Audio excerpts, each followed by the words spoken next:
Hey everyone, this is day 20 of 31 days through Ezekiel and Daniel. Ezekiel ends with the promise of presence restored. Daniel begins with the reality of presence carried into exile. In the third year of the reign of Jehoiakim, king of Judah, Nebuchadnezzar, king of Babylon, came to Jerusalem and besieged it. Daniel 1 and 1.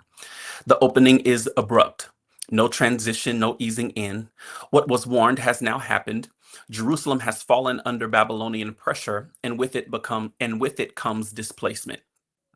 But the most important line in the opening is not political, it is theological.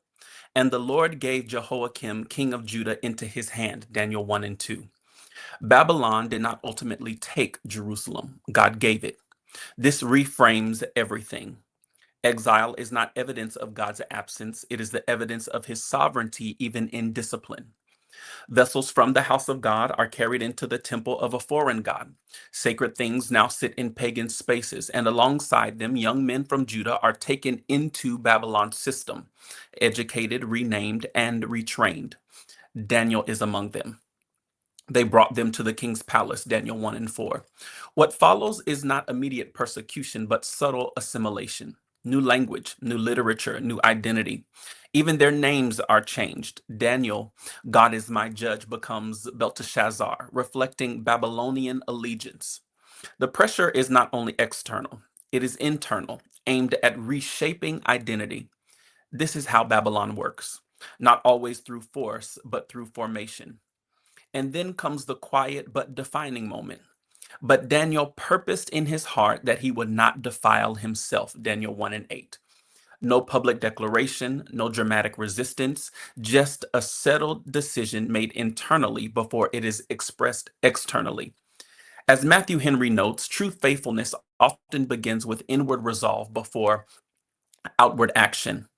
Conviction is formed in private before it is tested in public. The issue at hand seems small, food and wine. But the decision is not about diet, it is about devotion. To partake would symbolize participation in a system that redefines allegiance. Daniel recognizes that compromise rarely announces itself loudly. It often arrives in acceptable portions. So he draws a line in wisdom. He requests rather than rebels. He honors authority without surrendering conviction. This balance is critical. Faithfulness in exile is not withdrawal, it is discernment. As A.W. Tozer wrote, the real test of spirituality is not found in ideal environments, but in the pressure of real conditions. Daniel does not have the temple, he does not have familiar structure, but he still has devotion, and God responds.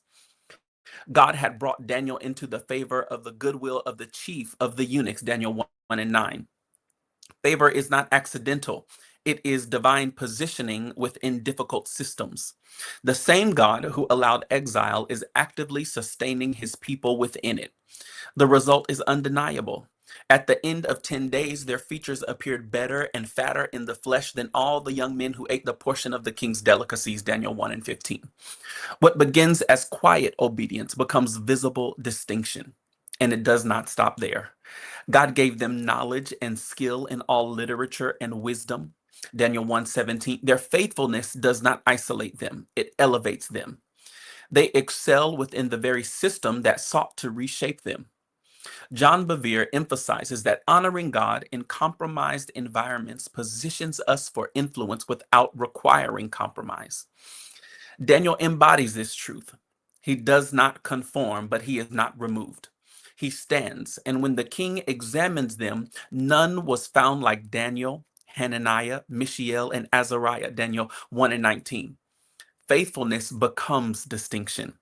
Conviction becomes clarity. The chapter closes with a quiet but powerful statement.